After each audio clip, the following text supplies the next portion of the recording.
R value alone does not tell the whole story. K factor and R value only measure one form of thermal transmission: conduction. These values do not address convection, heat transfer by air movement, or radiation, radiant heat waves. Hi, I'm Robert Naini, your spray foam advisor and the guy in the Hawaiian shirt. I wear the Hawaiian shirt as a symbol of freedom and flexibility, something that all business owners should want to achieve. You know how most SPF contractors start their business because of their technical skills, but they have no plan for growth? There's no consistency because decisions in their business are made on the fly. They are just trying to get through the day. And they are spread too thin because they do everything themselves. Well, what I do is help SPF contractors like that measure profitability, identify the key activities that drive success in their business, and create a game plan that develops consistency and growth. Let's get into it. Hear ye, calling all insulation professionals, and those not so professional. The insulation you use does not have a higher effective R value than its tested R value. Stop saying that it does. R value is R value. It is derived and documented based on a tested value, K factor, and does not magically have a higher resistance than the value listed on its TDS just because you think it is better. You know what? Let me explain this a little bit more better. K factor is a measured value using ASTM C518 and is important when it comes to optimizing a building's thermal performance and meeting energy code.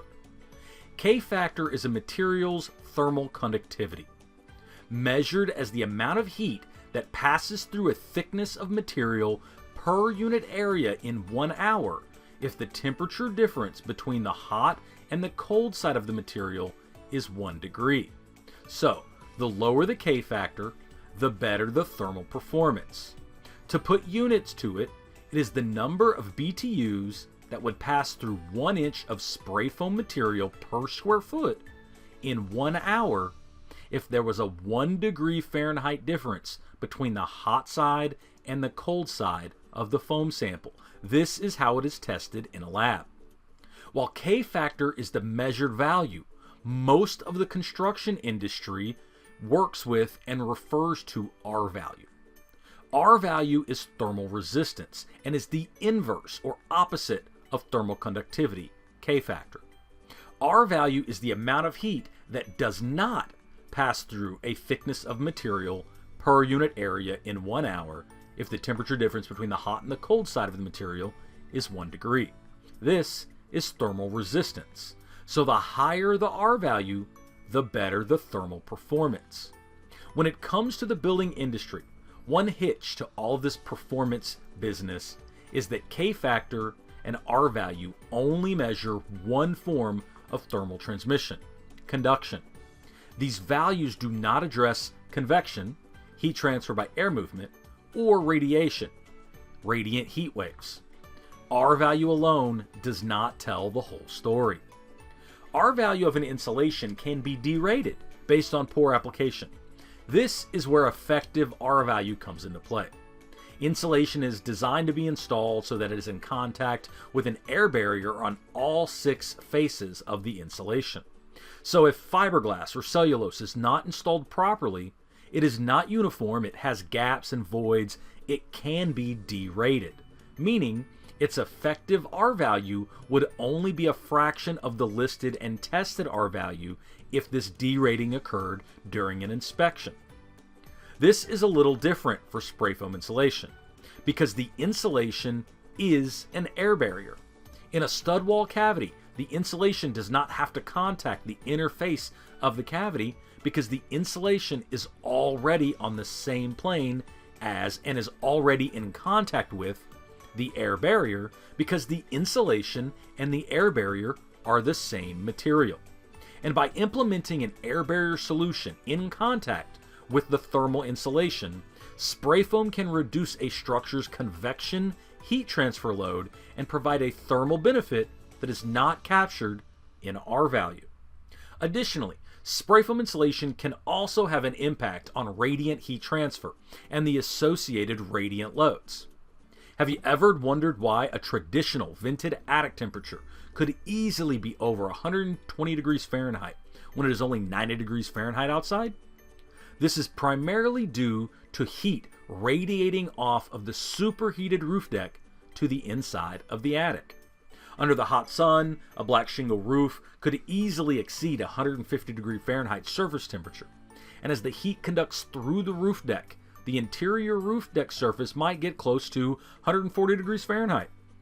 The heated surface acts like a heating element in your toaster and radiates that heat into the attic, heating the air up to, say, 120 degrees Fahrenheit.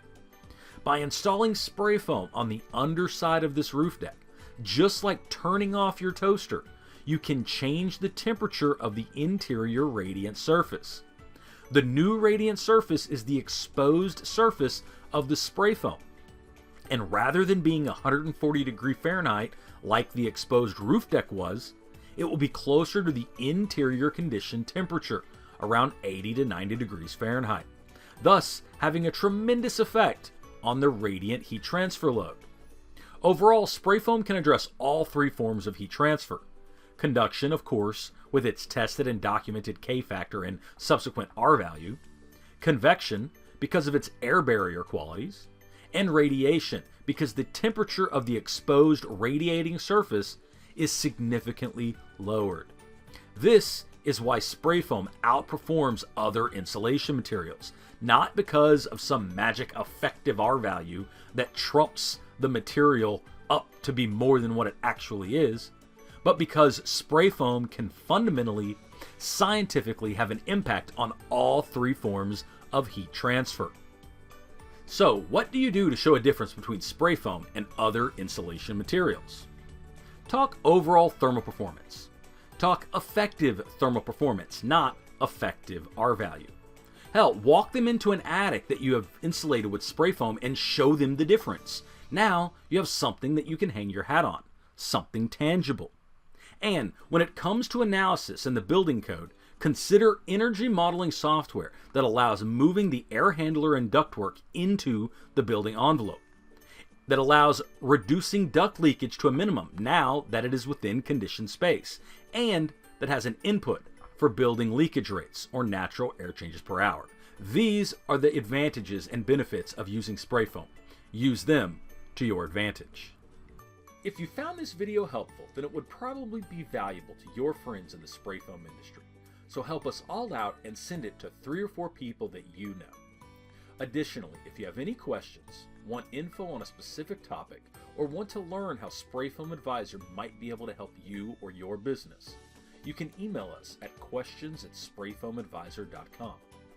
This has been Robert Naini, your Spray Foam Advisor, and the guy in the Hawaiian shirt.